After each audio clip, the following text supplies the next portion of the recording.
राधे राधे। जय श्री कृष्णा। काफी भीड़ है क्या? जय श्री नारायण। आज हाँ। दिन शुक्रवार माँ संतोषी का दिन है। वैसे तो सदैव हुई मन में संतोष का वास होना चाहिए। संतोषम परमम सुखम।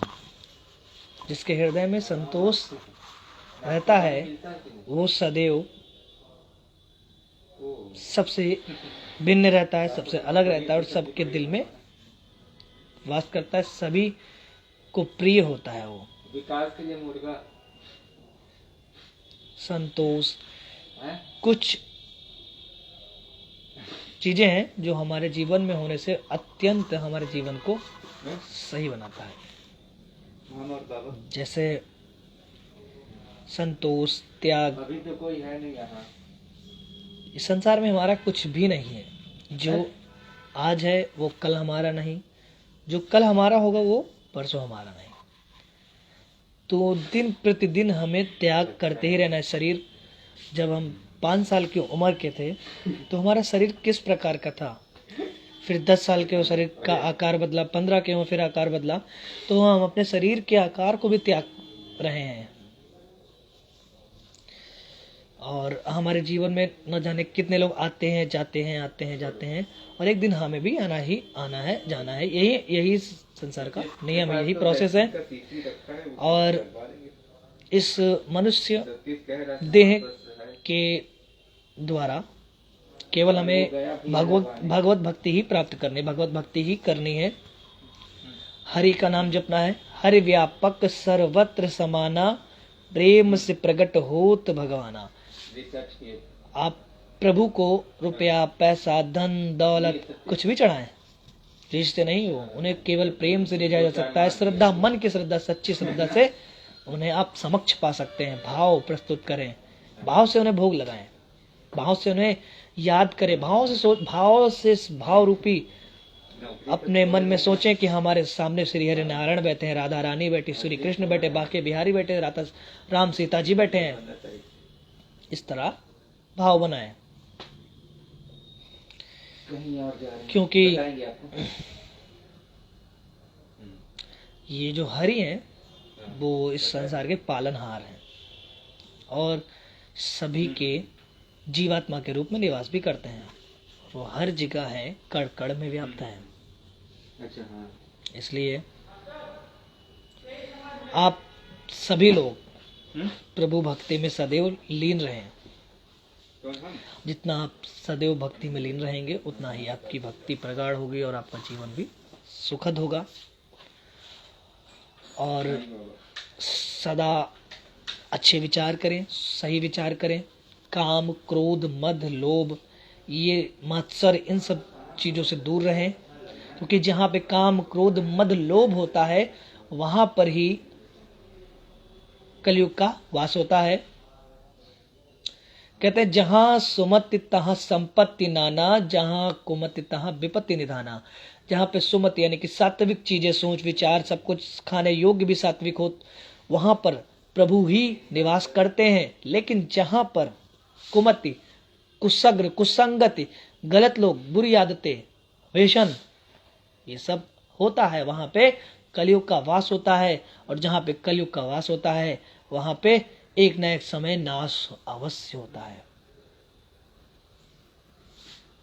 इसलिए सदैव अच्छे विचार रखें। ये मत सोचें कि हम किसी के बारे में क्या सोचते हैं।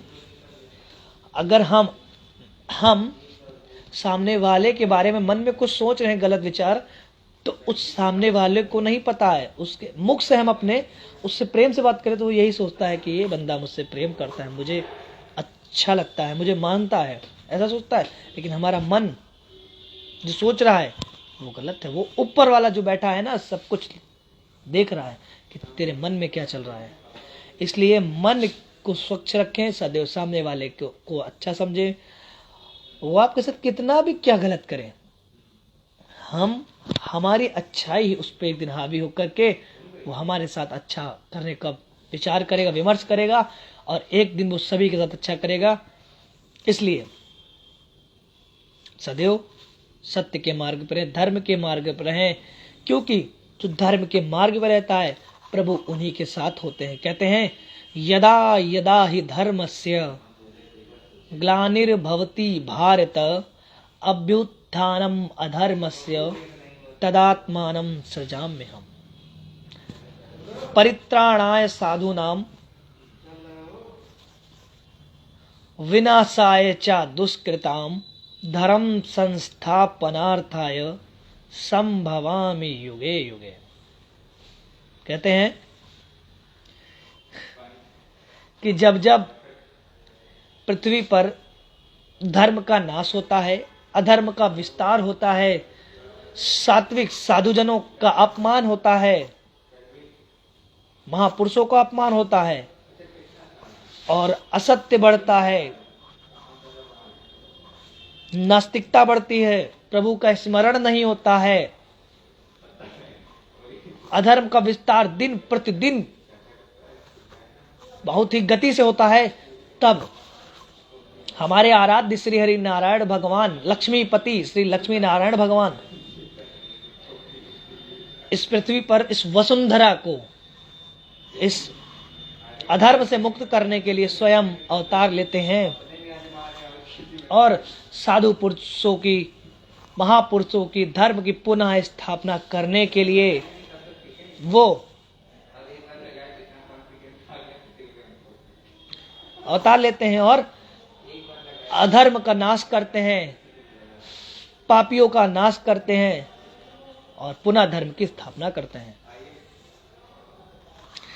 इसी के साथ एक बहुत ही प्यारा भजन श्री नारायण भगवान को समर्पित भजन को कुछ पंक्तियों के माध्यम से गा करके मन के समस्त मैल को साफ करने का प्रयास करें।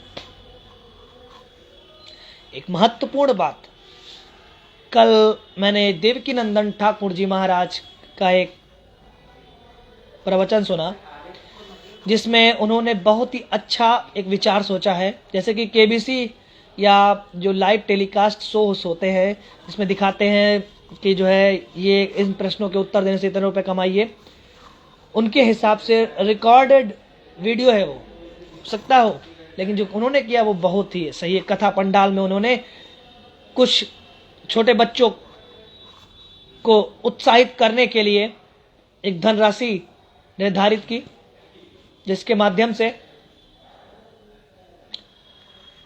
से उन्होंने उस धनराशि को जो बच्चा सारे प्रश्नों के उत्तर सही देगा उसे 1,11,000 रुपए प्रसादी के रूप में मिलेगा। वो सत्य था। इसी प्रकार अगर हम सभी लोग धर्म के जो स्तंभ हैं उन चारों स्तंभ को समझे, जाने, ज्ञान को समझे, हमारे वेद कौन कौन से, ऋग्वेद, सामवेद, अथर्ववेद, यजुर्वेद, कलयुग कौन से, कलयुग, सतयुग, त्रेता, द्वापर, कलयुग, हम इन सभी का ज्ञान रखें। तो इसी प्रकार देवकी नंदन ठाकुर जी महाराज ने, इसलिए अभी हम थोड़ा सा देख लेते हैं। ओके, राधे राधे, जय श्री कृष्ण। चलिए ठीक है।